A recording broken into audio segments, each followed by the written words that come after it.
Bab 1, kes permulaan perniagaan.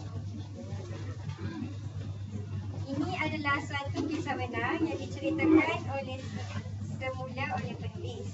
Haji Mat adalah seorang pesara tentera.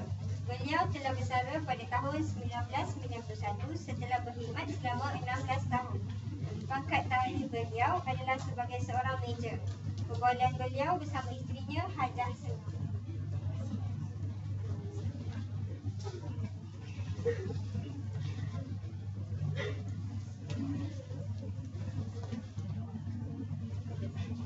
Mam, Abang nak buat gapal lepas pencet nanti. Tak tahulah. Saya ni si rumah je. Yang saya tahu masak boleh lah. Haji Mat merenung jauh sambil memerhatikan anak-anaknya yang masih bersekolah sedang bermain basikal di hadapan rumah. Keluarga mereka dikurniakan 4 orang anak, 3 lelaki dan seorang perempuan. Awak pun tahu kan, Abang ni sebati dah dengan tentera. Abang tak sure jika kalau Abang boleh masuk dengan orang-orang awam. Tentera ni lain. Semua kena ada order. Semua mesti berdisiplin. Orang awam tak sepatu. Duit pencen Abang. Duit pencen Abang tak boleh nak tanggung kehidupan keluarga kita kalau Abang tak dapat kerja lain. Along, Kak Ngoh dengan Alang masih sekolah menengah. Cik Li pula masih sekolah rendah. Tu pun belum nak masuk universiti. Kita pula tak banyak simpanan. Tak apalah Lin. InsyaAllah kita boleh bang. Rezeki Allah ditentukan. Ada rezeki. Perbualan mereka terhenti di situ.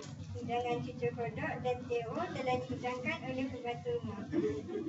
Anak-anak dipanggil masuk untuk jamuan petang.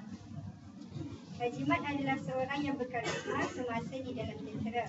Malah beliau juga telah memperolehi diploma dalam analisa pelaburan dari ITM semasa di dalam perkhidmatan. Sementara itu, Hajah Senang adalah seorang suri rumah. Sebelum itu, beliau mempunyai pengalaman bekerja sebagai pengurus daerah bagi kosmetik Avon dan juru audit dalam sebelum beliau menumpukan seluruh masa untuk keluarga. Di samping itu, Hajah Senang memang terkenal dengan bidang masakan. Seminggu selepas perbincangan tersebut, Hajah Senang memberikan cadangan kepada suaminya semasa minum petang di teratak mereka. Bang, apa kata kalau kita berniaga?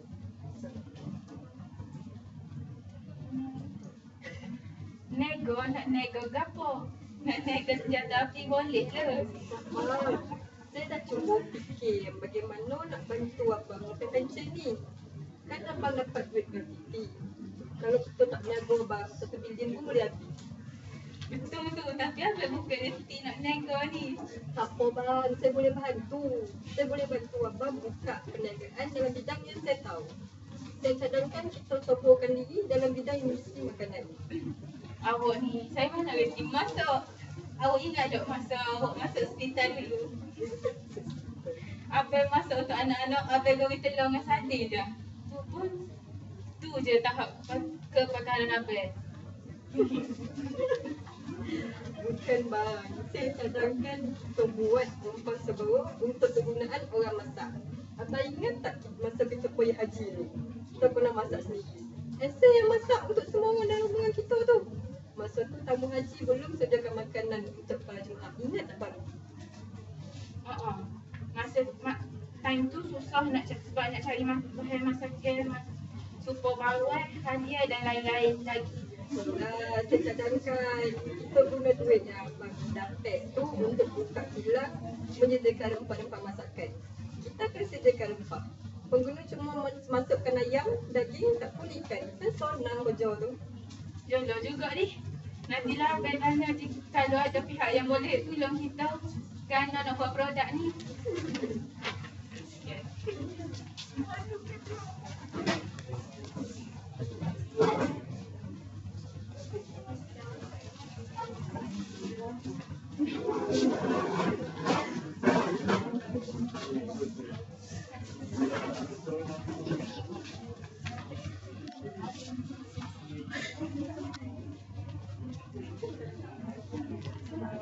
Berdasarkan analisa kes penggunaan perniagaan ni, kami dapat lihat bagaimana Haji Mat dan Hajah Senang mengenal pasti peluang perniagaan.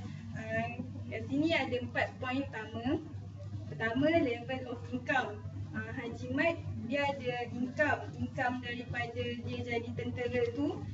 Daripada situ dia kumpul untuk dia buka kilang rempah dan dia mampu melalui duit pension yang dia dapat.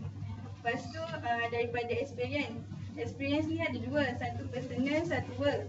Personal ni Haji Mat merupakan bekas tentera, jadi kita tahu lah kan bekas tentera mesti terlatih, berdisiplin, lepas tu dia ada leadership yang tinggi, so dia boleh manage dia punya perniagaan. Yang kedua, work ni kita tahu Hajah Senang dia merupakan dia pernah menjadi pengurus daerah dengan juru audit sebelum dia jadi suri rumah. Jadinya kat situ dia dah terbiasa dengan bisnes dan tahulah sikit-sikit pasal perniagaan. Daripada situ juga diorang ada masa pergi haji, ada konflik yang mana susah nak dapat bahan-bahan masakan. Jadi kat situ diorang ada knowledge of market yang mana diorang cuba untuk membuatkan rempah sebab diorang rasa rempah ni akan jadi laku dan peluangnya cerah. Sebab daripada situ akan timbul customer problem yang mana ada masalah untuk dapatkan rempah masakan. Jadi kita kaitkan dengan race yang mana kita tahu orang Malaysia, Melayu dan yang selalunya duduk kat Asia Tenggara lagi suka guna rempah dan masakan diorang. Jadi diorang nak luaskan market strategi yang diorang dah buat, diorang try buat kedai rempah ni. Lastnya, level of education. Haji Mat ni belajar dalam diploma analisa pelaburan dari ITM. Jadi dia tahu selok-belok perniagaan. Okay, untuk soalan nombor 2, soalannya jika mereka akan menubuhkan perniagaan, bagaimanakah kontrak pemilikan yang boleh digunakan pakai oleh kedua-dua mereka? Okey, setelah perbincangan kami, terdapat 3 bentuk perniagaan yang boleh berlaku dalam situasi mereka.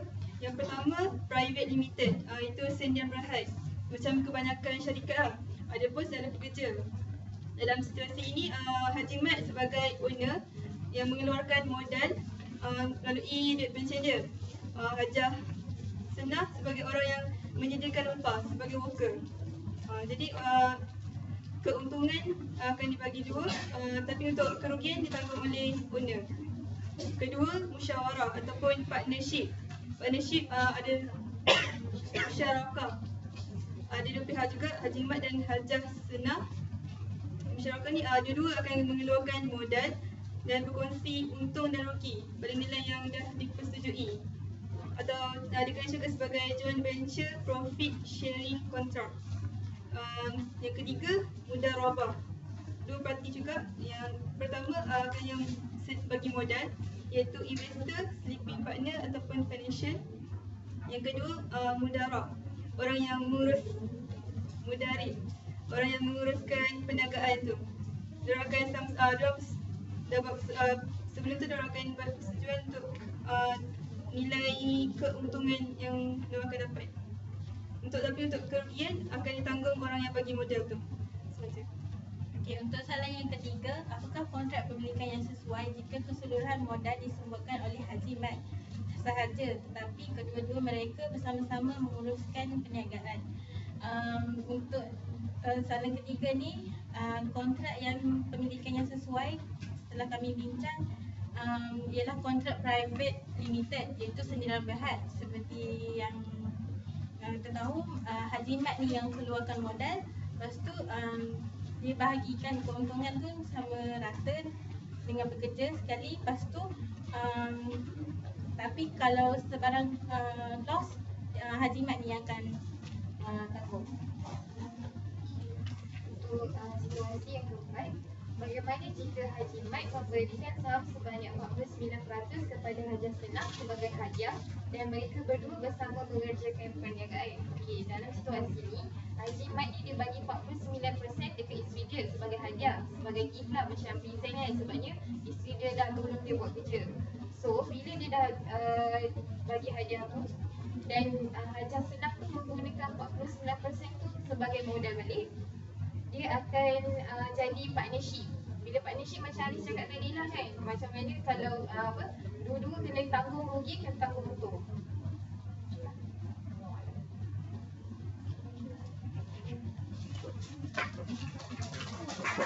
Stop.